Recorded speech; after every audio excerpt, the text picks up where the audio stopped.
welcome to November's edition of Watch Me Suck at Bowling. Well, time for the big ball and fat pins. Not far from where we did candle pin. Gardner Ten Pins, Gardner, Massachusetts, 280. So, facing away so you can hopefully hear something. Anyway, here are the highs and lows as of now. In the land of the candle pins. 148, done at Putnam Street. 44, French King Bowling Center. Land of the Ducks, 147, Collins Bowlodrome in Billerica. Go to North Chelmsford, a low of 58, but that's because camera was in the narrow, or very short approach, should I say. Moved it and everything was fine. And then the land of the 10 pins. 169, not a point higher, done here. And 26, that's a real number. Trying to Jason Belmonte at Weymouth, and it didn't work. Those are the highs and lows as of now. Of course, we know they play loud music, so the audio is very likely muted. There was that rare moment that it was soft and we didn't have to. And if we're lucky enough to frame in the video so only one copyrighted telecast is appearing in frame, we can do the pin cam overlap thing again. Let's find out on multiple things that we've discussed. We will be bowling on lane number 24. And it looks like the video screens, or should I say the video display, is not working today. It was off the entire time. Anyway, we got the house ball and 12 pounds because you don't want to overdo it. Extra large thumb holes so the thumb doesn't get stuck.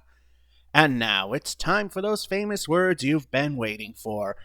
It's now time to suck at regular bowling. Game one from ball one. Of course, because of the loud audio, most of the audio except for the pinfall will be muted. There's the wind up, the pitch. It's looking pretty good, and well, that's anticlimactic, ain't it? Anyway, for those of you who like the pin setters, here's the AMF figuring out the strike has occurred and setting down a fresh set. And there you go. Frame 2, ball 1, 2 all stinkos. What will they add up to? Can we get a double strike? There's the wind-up, the pitch, and it's a hair to the left. And 7 so far. I'll stinkle 2. Should be fairly easy to get. If not, at least 55% of the lane will get something. There goes the ball. It's too far to the left. And we hit the other 45. It's a 7. Yeah, we start with a mixed bag. We start off with the strike in 1. And then we only get the 7 in 2. However, we're still doing okay with 24. Frame 3, ball 1. So far, we had a frame that's great, and another one not so much. Fortunately, the not so much was a fill. There it is, way off to the side and into the gutter. Ball 2. Maybe we can get what we candlepin bowlers call the Emily. Nothing in 1, all in 2. Looking pretty good! A hair to the left, but we got 9. Frame 4, ball 1. It looks like the start was pretty lucky. Let's see if things can improve.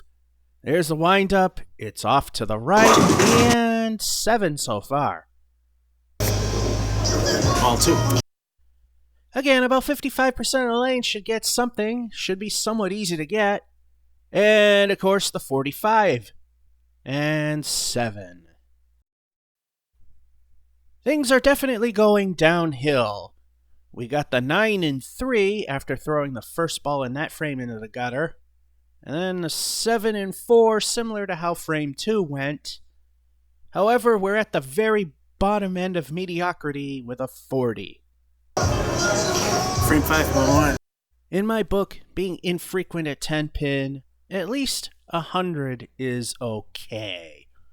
There's the ball, it's off to the right, and 8 is great. Ball 2. I wonder if a second ball will actually knock down pins. There she goes, and well, that's an obvious answer. 8 is great. Frame 6, ball 1. Now we are below par, so in this case, not very good. There's the ball way to the left, and dinner bucket. Ball 2. Maybe this time the second ball will hit something. There it goes, and it looks like it will, although not too much. Another 8. For potential newer viewers, after doing Candlepin, usually the first game isn't all that great. And speaking of a pair of 8s in 5 and 6, we're at 56. We need a mark. Frame 7, ball 1. Can we pull up from this nosedive? This wind-up and pitch looks good, and maybe we have. Frame 8, ball 1. 2 El Stinkos. What will they add up to? Hopefully better than the last one. There's the pitch. Again looking good, and we got a double. No more 2 frames of garbage. Now it's 2 frames of greatness. Well, you know. Anyway, we got a pair of strikes. Can we get a turkey? We're at 86 with more El Stinko the bonus balls. Frame 9, ball 1. It took too long to explain how many bonus balls remain with the loud music that was obvious. And speaking of obvious, a bad shot and no turkey. El Stinko 2 this frame. Makeable spare. Let's see if we can do it. There's the windup. Way too late. And 3 on the other side for a lousy 6. Last frame, ball 1. Just need 9 to hit my average ability, which is a 110. There's the ball. It's pretty good. And strike. El Stinko 1. We are in overtime to fill in the bonus for the 10th frame. And that's not going to do much good. El Stinko 2. We haven't skunked out in a very long time, and hopefully this isn't it. There's the ball. It's a bit better off to the side, and 7 seems to be the magic number today. Well, we ended okay. Not the greatest. I mean, we had the 6 and 9, which is unfortunate. Although it was a fill for strike, so okay, I guess. But then we got the strike in 10. First ball was a throwaway, second one knocking down 7. So we're slightly above our average with a 118. My average skill is about 110 or so. So in my book, it's a decent game. I know in Tenpinner's book, it's rather pathetic. But 110 and above, I'm happy with it. 100, yeah, it's okay, I guess. That will wrap up Game 1 of 4 for the month of November 2024's edition of Watch Me Suck at Bowling. From Gardner Ten Pins in Gardner, Massachusetts, this is George F551 saying hope you enjoyed and have a good one.